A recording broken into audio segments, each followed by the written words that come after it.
Educação para o pensar é uma proposta ou uma expressão que deriva de uma proposta educacional conhecida como Programa Filosofia para Crianças, no qual está incluída a ideia de educação para o pensar. Nós costumamos denominar este programa exatamente de Programa Filosofia para Criança e Educação para o Pensar. O criador deste programa, o professor Lippmann, deriva a ideia de educação para o pensar inicialmente de todo o esforço presente no que se chama a investigação filosófica. A investigação filosófica, ela exige de quem trabalha com ela esforços cognitivos, ou, se quisermos, esforços de pensamento voltados para o rigor, para a sistematização, para a reflexão, para a análise conceitual, para o esforço de clarificação das ideias, e isto vai comprometendo o investigador nessa área com todo um conjunto de características próprias desse trabalho, que nós chamamos de intelectual, capaz de desenvolver na própria pessoa todo esse desempenho cognitivo que o vai tornando, ao mesmo tempo que esclarece as temáticas filosóficas, também uma pessoa capaz de exercitar aquilo que o professor Lippmann tem chamado de um pensamento de ordem superior ou um pensamento excelente. Obviamente que o domínio dessas capacidades cognitivas ou habilidades cognitivas próprias do pensar superior é algo que é exigido em qualquer área do conhecimento humano. Em todas as áreas do conhecimento humano, ou mesmo na vida diária das pessoas, na vida comum de todas as pessoas, a gente diz que quando essas pessoas pensam melhor, elas têm maior chance de acertar melhor a orientação das suas condutas, a forma de suas vidas. The child must be brought into the educational process. The child must begin to appreciate the educational experience as an experience, just as play is an experience, just as work is an experience, just as family and love are experiences. So education is an experience to be cherished and desired, because it's something precious and it's something very stimulating when it is done right. That means that there has to be new relationships developed between teachers and children, more cooperative relationships, more working relationships, more caring relationships than we have seen in the past. Mas não é papel da mulher fazer a janta? É lógico. Acho que é sim, porque o homem, é como eu falo, o homem, ele tem a obrigação de colocar as coisas dentro de casa. A mulher já não tem essa obrigação. E a mulher tem a obrigação de cuidar das coisas que o homem colocou dentro de casa. Eu acho que a mulher deveria todo dia ter a casa, deixar a casa limpinha. Quem estipulou essa obrigação? Isso daí já vem de muitos anos. E por que não mudar essa coisa? Então vamos fazer assim, então vocês trabalham, a gente faz comida. O professor Lippmann estava pensando exatamente nisso. Trazer para o âmbito educacional, no caso escolar, a contribuição desse processo de investigação filosófica, no caso, porque faz parte do programa de filosofia para crianças, para o desenvolvimento dessas capacidades cognitivas das pessoas.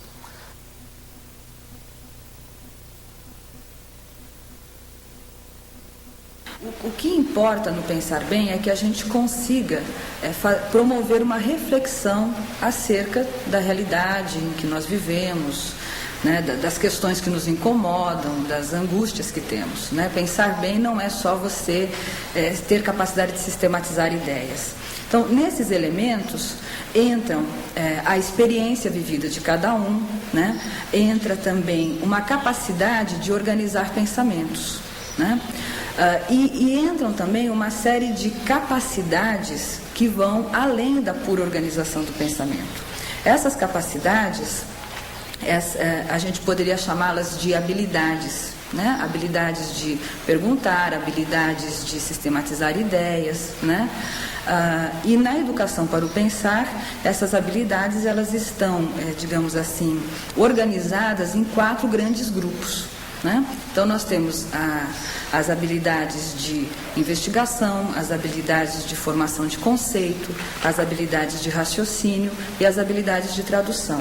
O importante nessa proposta pedagógica é que o professor tenha uma ciência, né, que ele conheça muito bem essas habilidades e que ele saiba como aplicá-las na sua aula, né? Se o objetivo é fazer com que as crianças, ou ajudar as crianças a pensar bem, né? Então é necessário ao professor, né, que ele tenha noção clara de que atividades e de quais são as habilidades que ele pode estar, digamos, implementando no dia a dia da sua sala de aula. Isso não quer dizer que isso já não ocorra, quer dizer que as habilidades já não acontecem nas salas de aula. O diferencial da proposta é que há uma preocupação centrada nisso. Sobre o videogame a gente já discutiu, né? Sobre a mamadeira também. E aqui cozinhando, só as mulheres cozinham? No restaurante. Gabi, fala pra mim, só as mulheres cozinham? Não. Seu pai cozinha? Sim. O que ele faz de gostoso em casa? Não sei. Alguma comida que ele fez que você comeu que você achou gostosa? Tem alguma? Eu sei. Qual? Não lembro. Você não lembra? Mas ele cozinha, então. Passa pro Rafa. Também tem no restaurante, os homens cozinham. Isso, os cozinheiros do restaurante. Luiz. Tem homem que é melhor do que mulher em cozinha. Melhor cozinheiro que as mulheres? Aham. Passa aqui pra Dani, então. Você concorda, Dani, quando ele fala que tem homem que é melhor que as mulheres? Claro, os do restaurante é profissional, né, tia? Você acha que seria justo?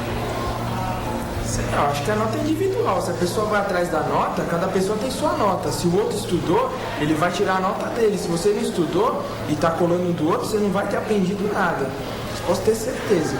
Mas não justifica a sua ação? De ter colado? O fato de você não ter tido possibilidade de estudar não justifica a sua ação agora? De estar colando na prova? Entendeu? É assim. Você teve uma série de problemas. Não pôde estudar para a prova. Agora chega na hora da prova e você não está em condições de fazer. Não é justo que você possa colar na prova?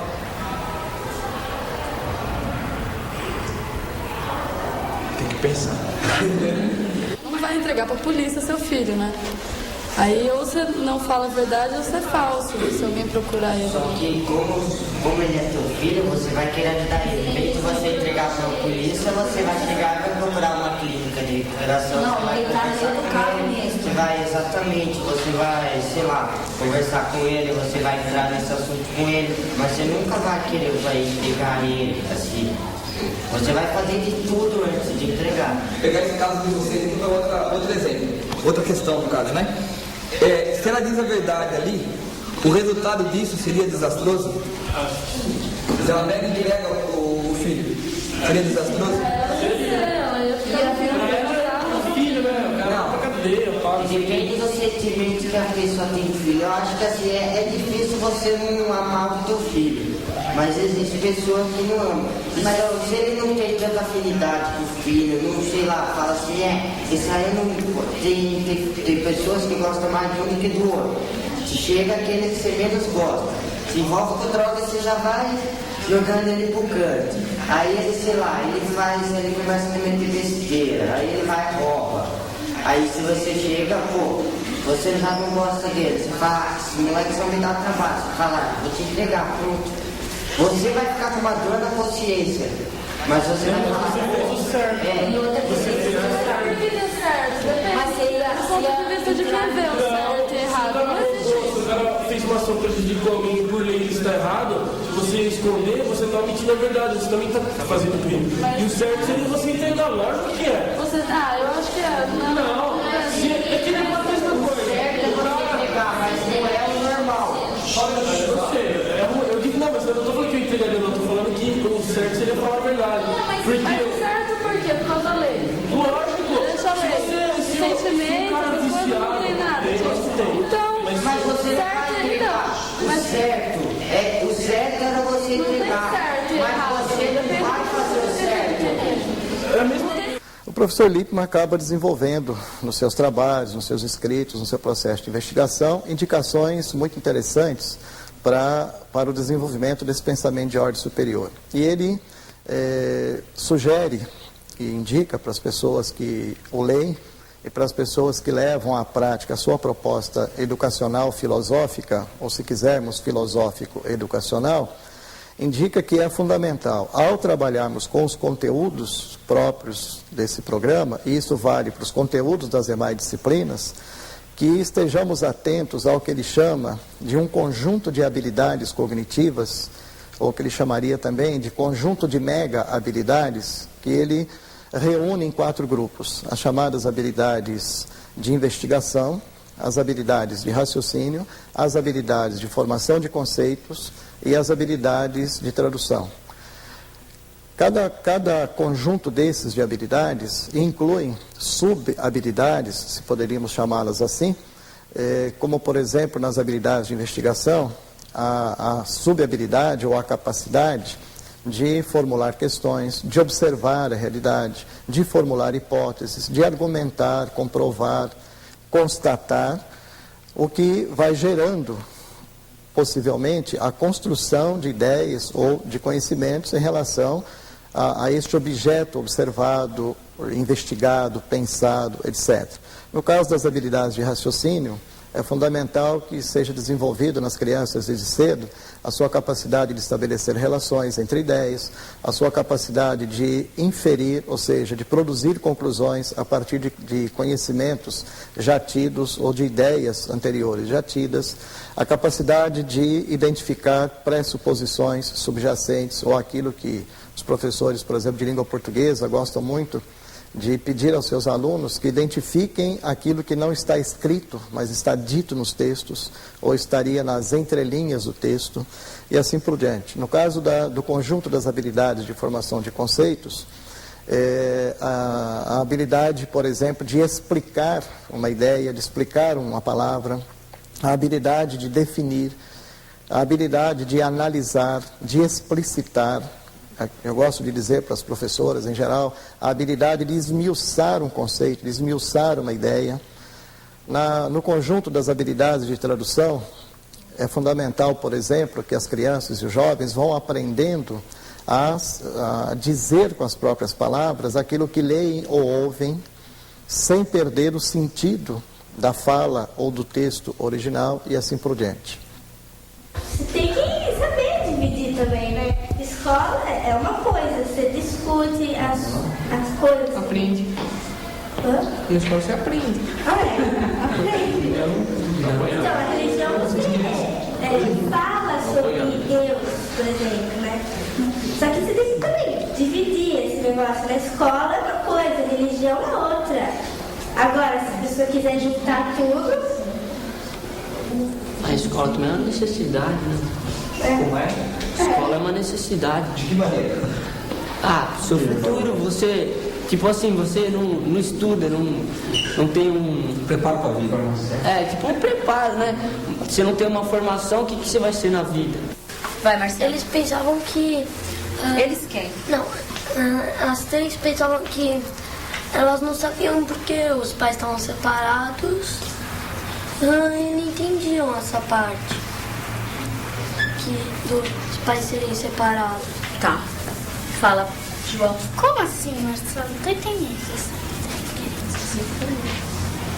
Você não ouviu ou não entendeu o que ele falou? Entendi. Você não entendeu, então explica. Tenta explicar. Eu não sei como explicar. Repete o que você disse, de uma outra forma. Que as 3 não entendiam, porque os pais eram separados. Entendi. Entendeu? Os pais das 3 meninas, eles eram separados? Não conta. A gente não sabe. Não. O que leva você a concluir que eles eram separados? Por causa que elas sempre estavam dizendo que a família sempre estava separada e tal. Então eu acho que a Bel não conseguia entender, né? Que a família separada ainda era uma família. Só que cada um tem a sua vida. Fala, Giovana. Como é que os pais estavam separados aqui? O tio mora em uma casa, o primo mora em outra. Acho que O tio mora numa casa, o primo mora em outra. Também que cada um... E ainda assim a família. Mas só que não é por causa disso que eu tô falando que cada um mora em uma casa que os pais estão separados. Que é separado. Ah, tá. Porque eles estavam falando que eles iam se reunir para um almoço na casa da avó. Não era isso?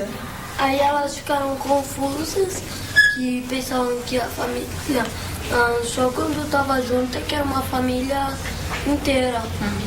Mas isso era que a Cuca pensava. Isso era o que a Cuca pensava. Fala, pode ser também que o pai dela tava trabalhando, sei lá, não quer dizer que elas só separaram. Trabalhava período integral.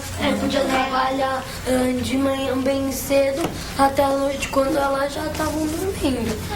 É mais lógico que estejam separados.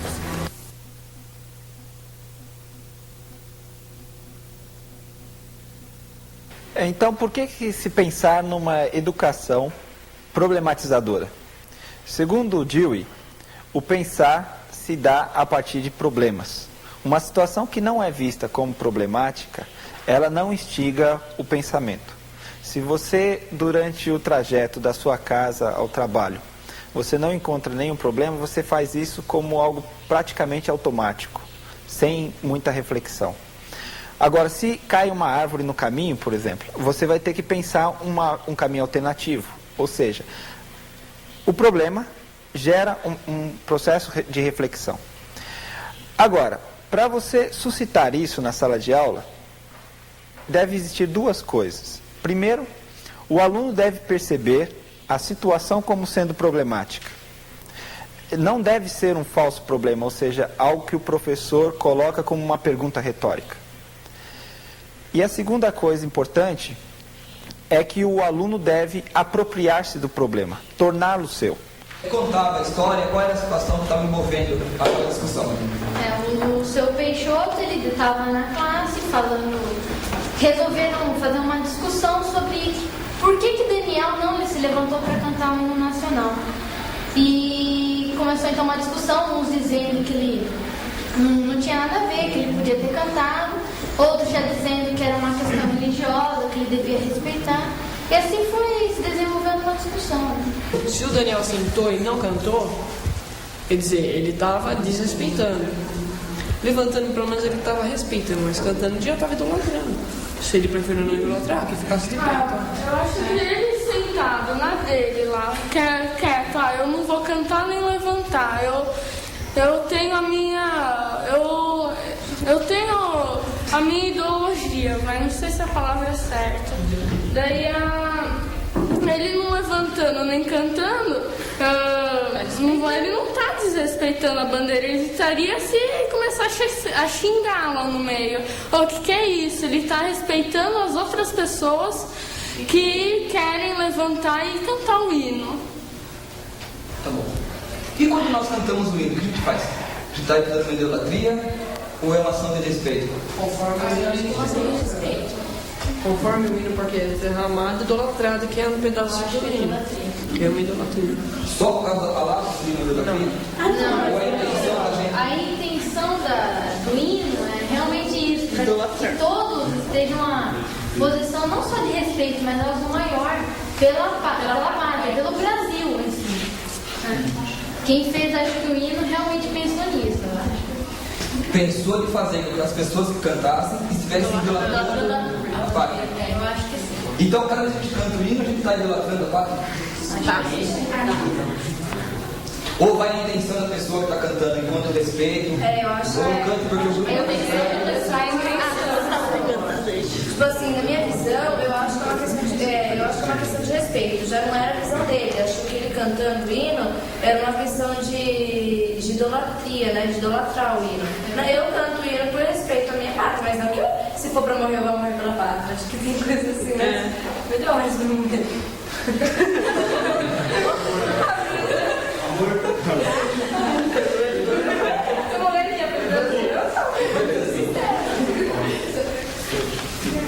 O pessoal vem uma discussão no meio do texto, né? Estão falando aí do Daniel que tinha que ter cantado, tinha que ficar de pé porque fazia parte do grupo, questão da idolatria. E aí como que fica o grupo? O Daniel não cantar o hino, não ficar de pé, ele não estaria também ofendendo o grupo que ele participava? Ele Vai quem? Ele não xingou. Então vamos lá, então fica um pouquinho melhor aí. Por exemplo, tem uma idolatria, a idolatria falsa é verdadeira. Cantando, se o cara mesmo sente um verdadeiro amor pela pátria, ele está idolatrando. Mas se ele estiver cantando só para, por exemplo, não se ferrar com o diretor, alguma coisa assim, por interesse próprio, né? Por interesse próprio, ele não está idolatrando, é falsamente idolatria. Ele estaria desrespeitando. Se ele está cantando obrigado lá, ele chega a estar desrespeitando a pátria. Mas ele não faz parte do grupo, ele não teria que estar fazendo o que o grupo está fazendo? Não. Ele tem ele pode escolher se ele quer discordar ou não. Se ele discorda, normalmente é prejudicial assim com a relação com o grupo, né? Mas eu acho que discordar não quer dizer que ele está desrespeitando o grupo. Na narrativa estão uma série de situações problemáticas e os alunos são convidados a levantarem as questões que eles consideram problemáticas dentro daquela história. Então, alguns alunos vão levantar algumas questões que para outros não são problemáticas, mas que para eles sim. E aí eles vão ter uma visão mais completa do programa. Há um segundo momento que é fundamental, que é o processo de investigação a partir das questões que os alunos levantam. E nisso o professor joga um papel fundamental. Ele deve estar particularmente envolvido, engajado, também no problema, também no processo investigativo. E ele deve levar os alunos, a partir de uma situação, a perceberem as várias facetas, as várias dimensões que um problema contém. Narrative plays a very important role in philosophy for children. First of all, because narrative plays a special role in the lives of children themselves. A narrative develops like a child. It almost thinks like a child because the author is thinking through the story, and we read his thinking as we read the page, his or her thinking.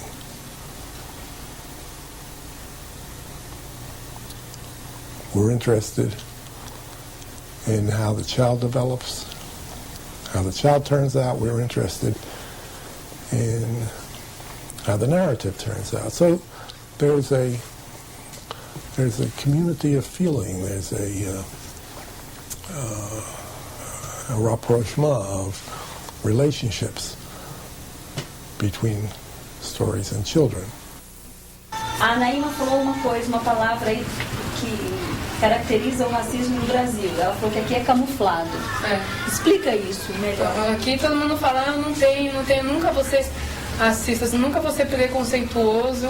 E lá os caras falam na lata, não gosto de você, seu branco, não deslava, não, seu negro sujo, não sei o que. Aqui o pessoal camufla, mas você vai ver, pra catar emprego, pra entrar em qualquer lugar. Não quero você aqui. Porque já estão cheias as vagas. Aqui é debaixo do pano, lá não. Você conhece alguém que já foi vítima desse tipo de racismo, Naima? Já ouviu alguém contar? Meu pai nunca foi.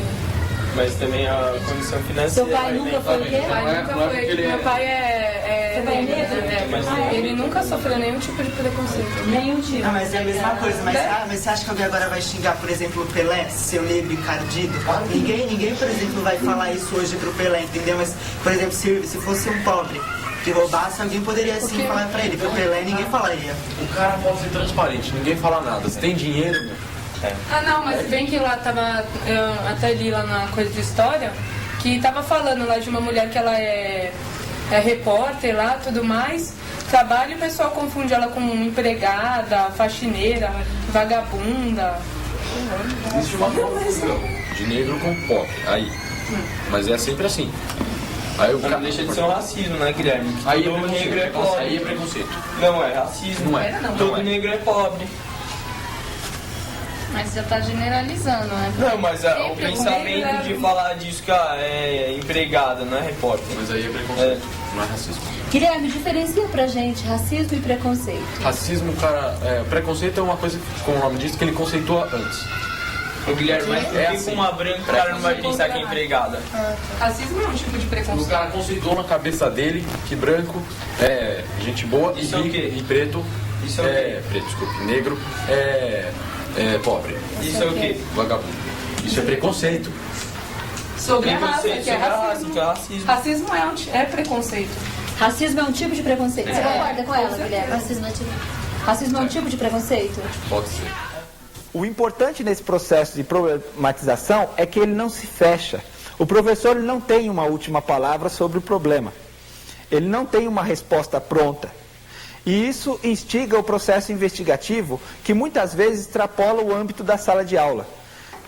In a traditional school of education, answers are very important. In a classroom community of inquiry, questions are very important. And errors are very important, because when we make an error, we have a chance to see how we went wrong and to self-correct. And very often out of that kind of inquiry comes a new way of looking at things in general.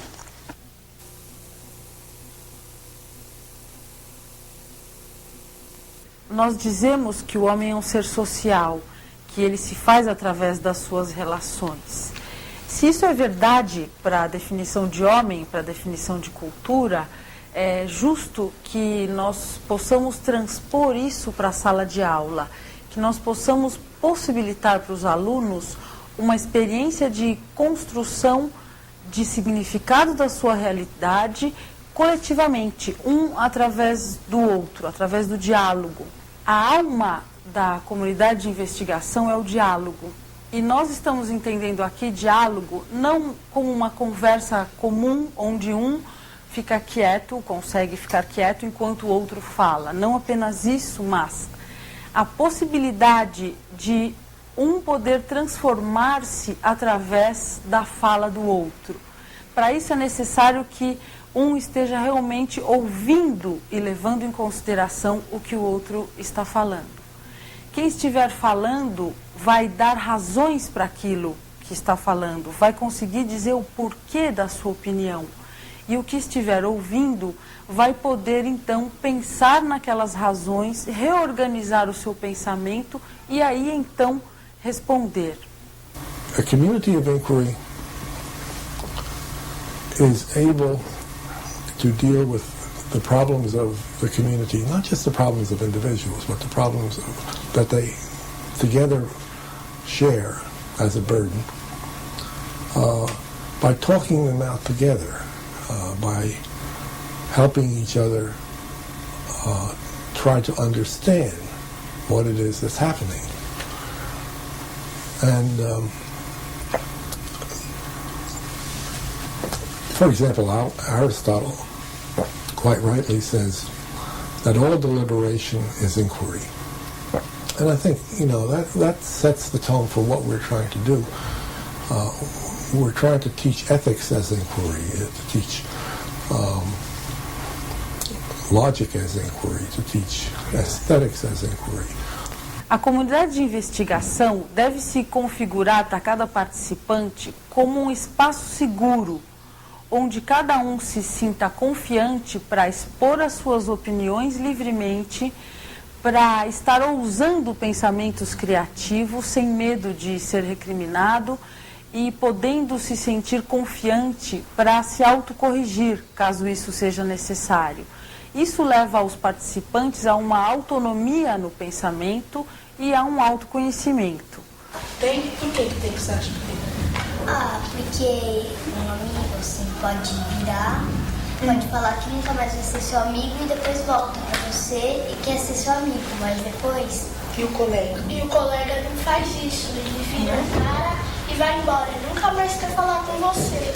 Que nem eu tenho aquela menina pequena, ela é muito metidinha, aí ela foi na casa da minha amiga pra gente brincar. E eu não sabia que ela tava lá. E ela falou, adivinha que entendeu? Eu falei, quem? A Giovana. E ela tava lá, e minha mãe ia me dar 2 pitulas pra me levar lá. Aí eu não falei nada de pitula, não falei nada, pra ela não ficar brigando. Mas só que ela tem muita frescurinha. A mãe dela dá a Barbie pra ela e ela não pode tocar na Barbie. Eu acho que isso... Mas isso que você tá colocando, esse exemplo, cabe no que o Vitor falou? Cabe. Porque às vezes você quer brincar com uma Barbie, fala e quer se vingar. Ele tem muitos ciúmes aí. Eu não entendi. Eu acho que não. Você também acha que não? Como você colocaria então, Carol? Porque o Vitor falou uma coisa totalmente diferente. Então tenta colocar de novo a mesma pergunta que ele fez, ver se ela consegue...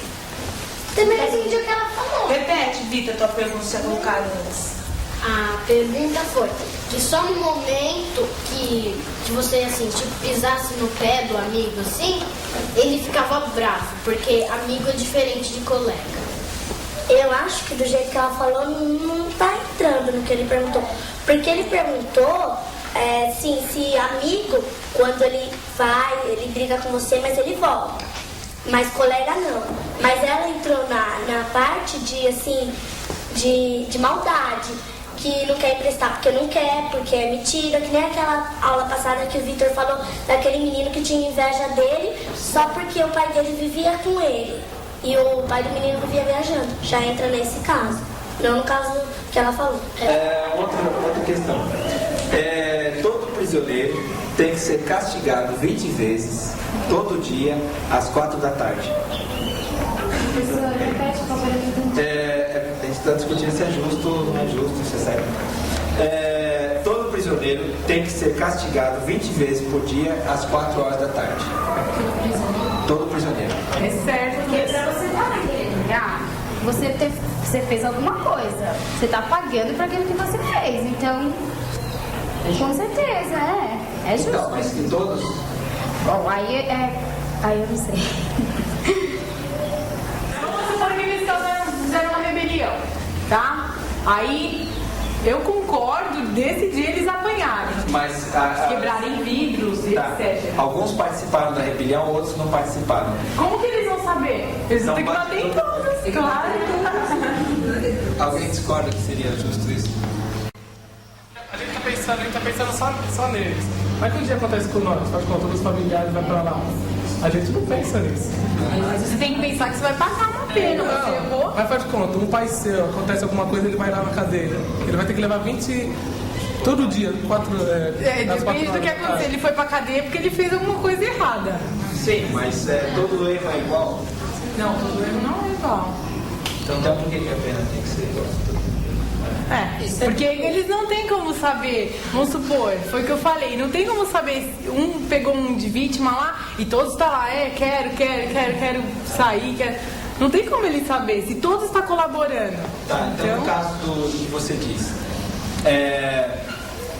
um aluno da classe, ele pega e fura a louça, né? Aí não dá para o professor saber, ele não estava na sala de aula. É justo ele punir a classe inteira?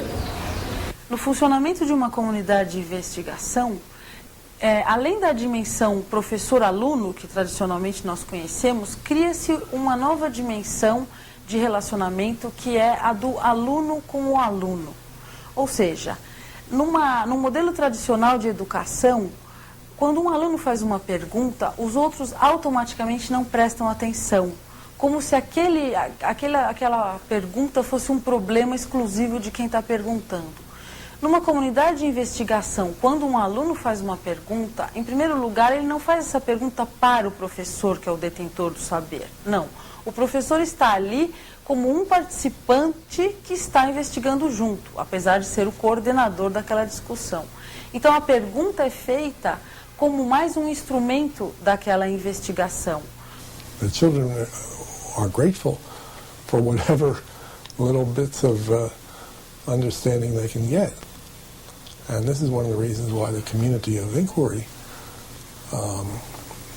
develops in order that students may pool their understanding rather than have it just siphoned off and disappear when they're trying to get started investigating it. children working together, listening to each other, imitating each other, supporting one another, children can often make progress in inquiry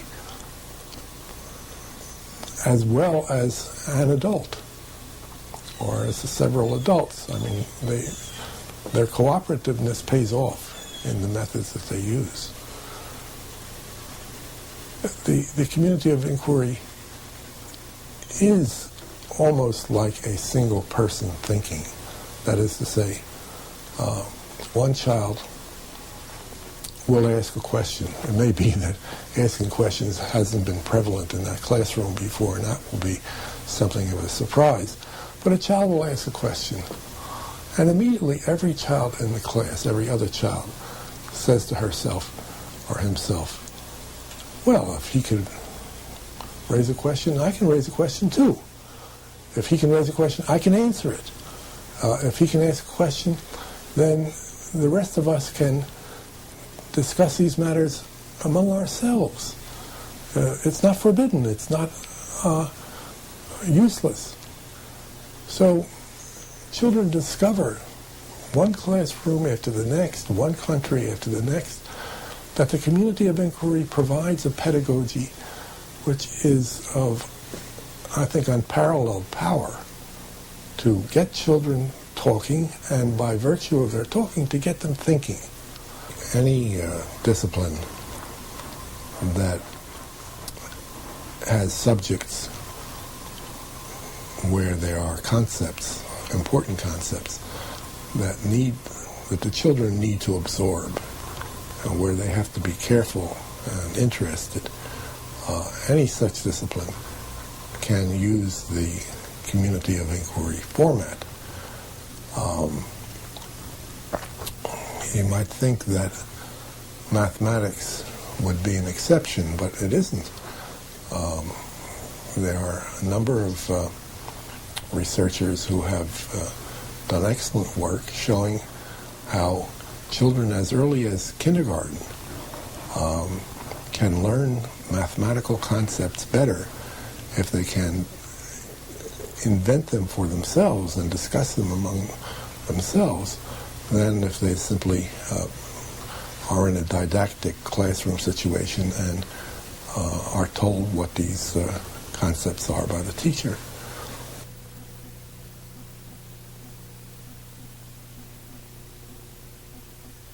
A metodologia proposta no programa Filosofia para Crianças é aparentemente simples e pode ser utilizada pelos professores de diversas áreas, não somente da área de filosofia. Pode ser usada em professores que trabalham com matemática, ciências, português, todas as áreas, propondo uma forma diferente de trabalho na qual ele vai promover uma verdadeira educação para o pensar. Alguns passos seguidos, e são esses os passos simples, poderão ajudá-lo nessa tarefa.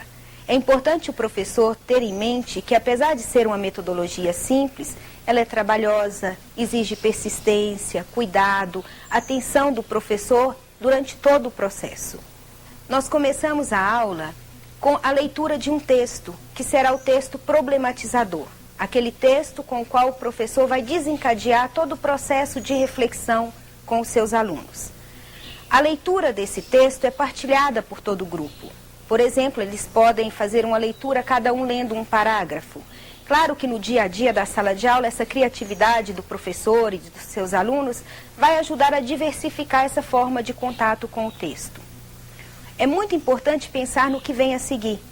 Os alunos começarão a fazer perguntas a partir do texto. Vejam que não é o professor que coloca essas perguntas para todo o grupo, mas são os alunos que fazem os seus questionamentos. Essas perguntas serão anotadas pelo professor, isso pode ser feito na lousa, no quadro negro ou em algum papel. O importante é que as perguntas sejam registradas. Um detalhe que é muito simples e que pode ajudar no envolvimento dos alunos é colocar ao lado da pergunta o nome do autor, aquele aluno que fez a pergunta. Ele se apropria daquele questionamento. É uma pergunta que ele fez e que ele vai ajudar a responder junto com todo o grupo. Após fazer esse levantamento de questões, o professor, junto com os alunos, começa um trabalho de limpeza dessas questões, de entendimento das perguntas feitas, agrupando por tema, por assunto, verificando quais são as perguntas que têm relação umas com as outras.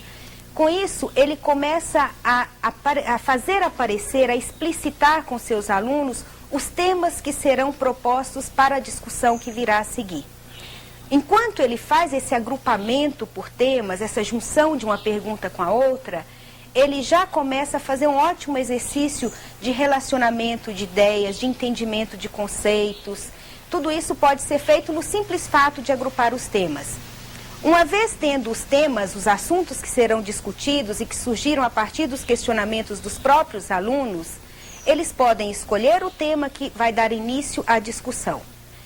Se o professor não teve tempo de continuar essa discussão na aula, esse tema fica para a aula seguinte, ou pode ser o tema que vai desencadear a conversa em sequência ao trabalho já feito. A disposição da sala de aula é fundamental para garantir esse processo de diálogo investigativo. É quase como se o professor se preocupasse em montar um cenário adequado para aquele trabalho que ele quer realizar. Os alunos e professores e o professor em círculo, eles têm condições de se ver, de se olhar e de começar uma conversa de verdade. Ninguém conversa com as costas do outro. Essa disposição em círculo, que é uma coisa muito simples, vai favorecer todo o encaminhamento do processo. Após a leitura do texto, o levantamento de questões, o agrupamento dessas questões por tema, após a escolha do assunto que será discutido, o professor inicia com seus alunos o processo da investigação dialógica. Algumas atitudes são fundamentais para se garantir o sucesso desse processo. O professor deve estar atento o tempo todo, tentando garantir que todos tenham uma igualdade na oportunidade de falas, de colocação. Não deixar que somente aquele aluno que tem facilidade para falar tome conta da conversa, mas que todos tenham o seu espaço garantido para se colocar. É claro que é fundamental que cada um fale na sua vez. Isso garante o direito de ser ouvido quando se está falando.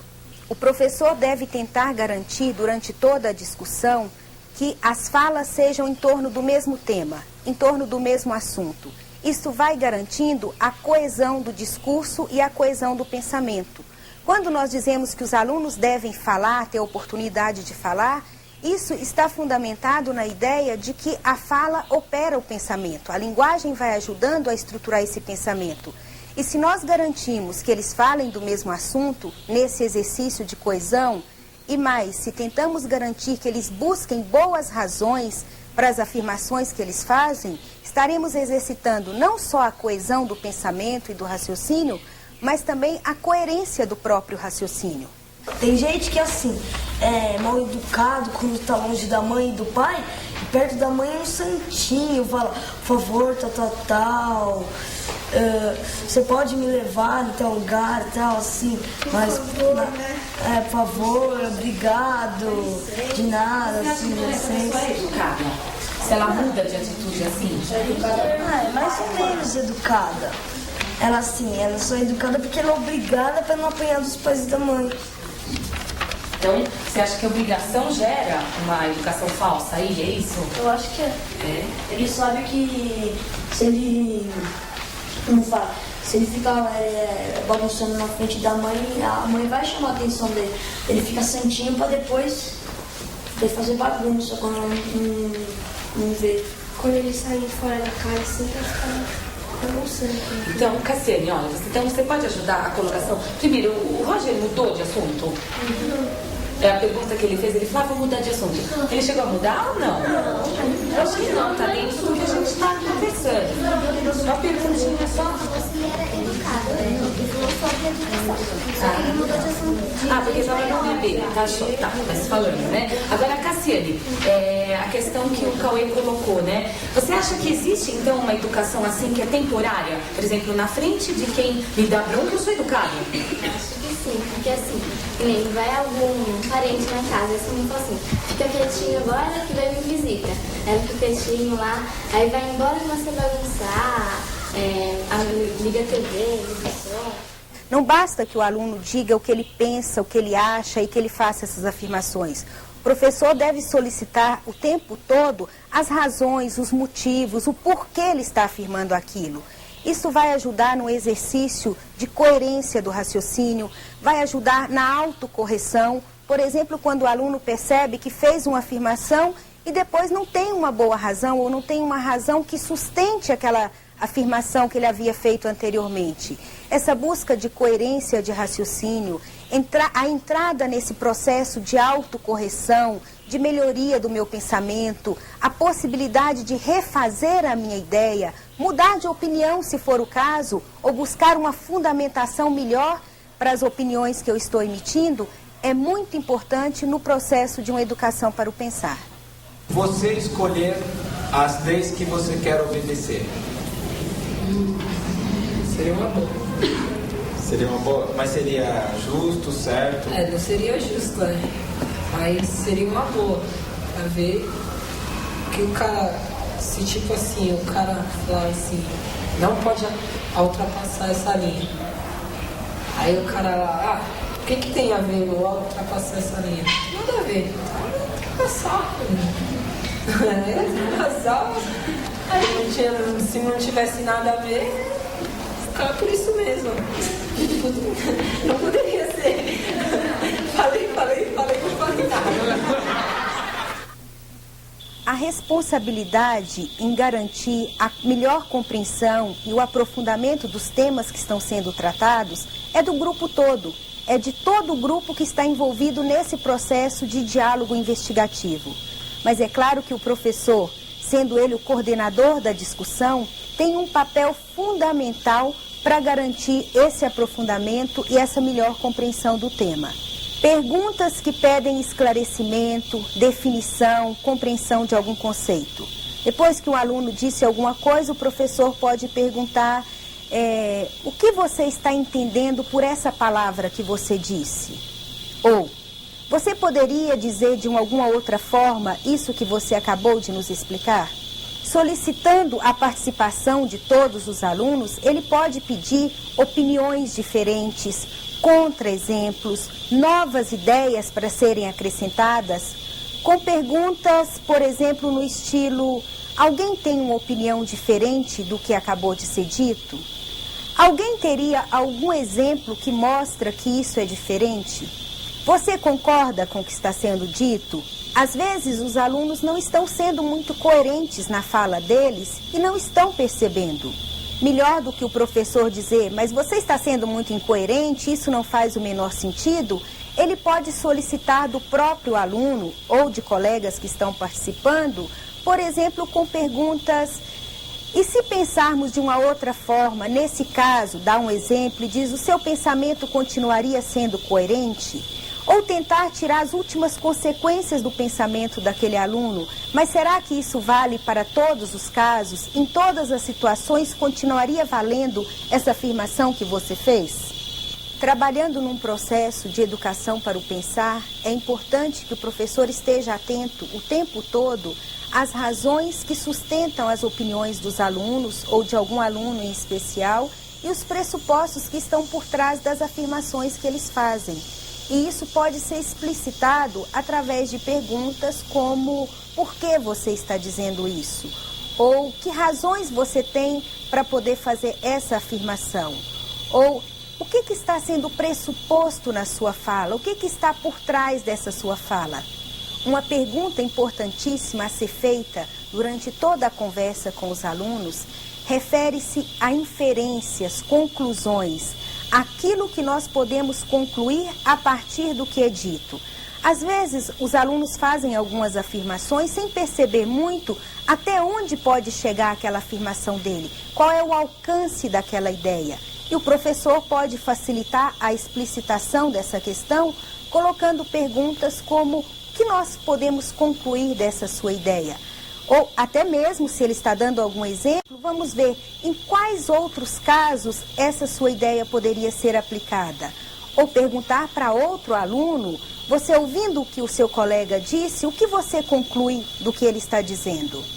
Como o professor está atento o tempo todo para que os alunos façam tenham as suas colocações, façam as suas observações de forma interligada, com coerência, coesão, ou seja, falando do mesmo assunto, é importante que ele explicite isso com todo o grupo através de perguntas.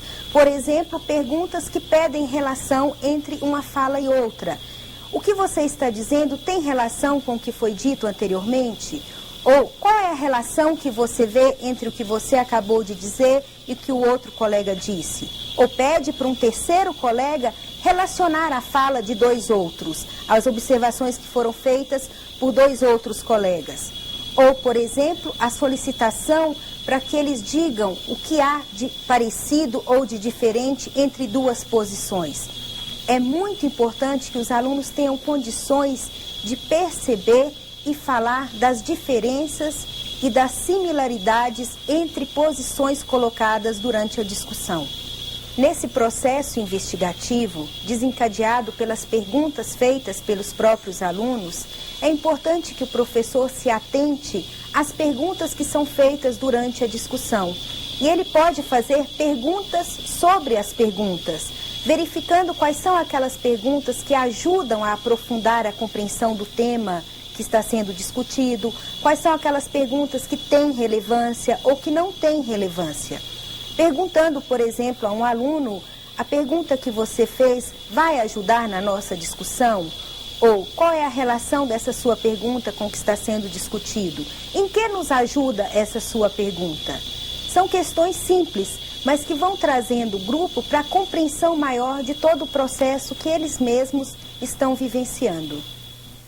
Very often, teachers find it difficult to come to accept that the role of the teacher in a community of inquiry changes with time. In the beginning, it's very important that he or she be able to model all the moves of good inquiry.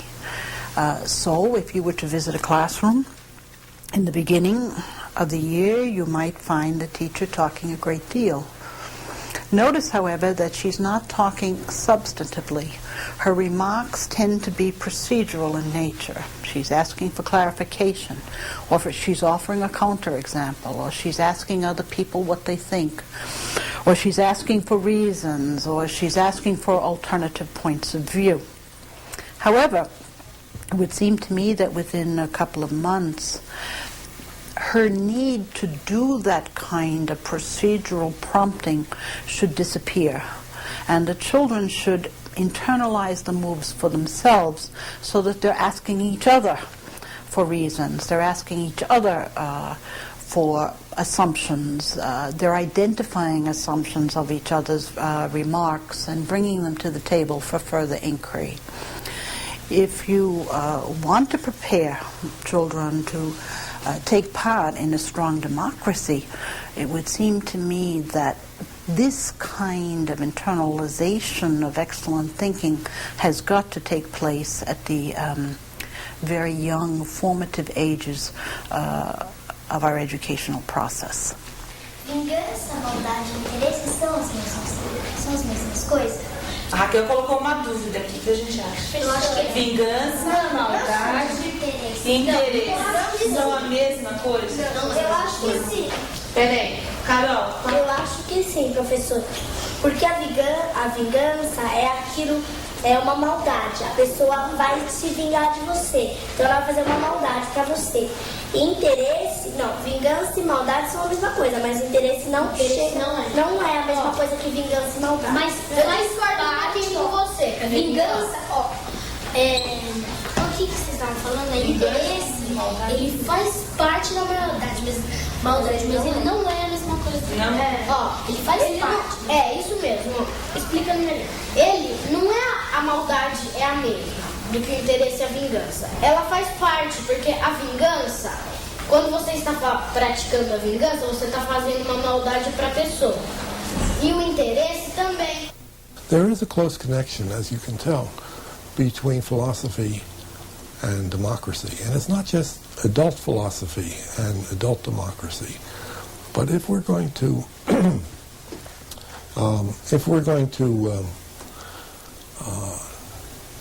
try to develop democratic citizens, and we want to use the educational system to shape and mold the character of individual children so as to become strong citizens in a strong democracy.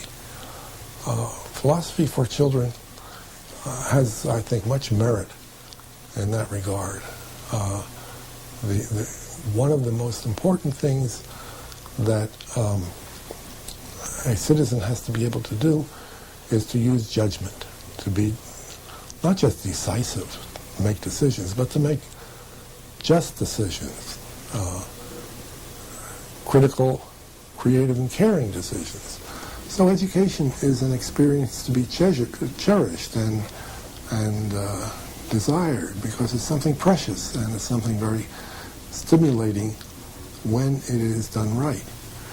And that means that there has to be new relationships developed between teachers and children, more cooperative relationships, more working relationships, more caring relationships than we have seen in the past.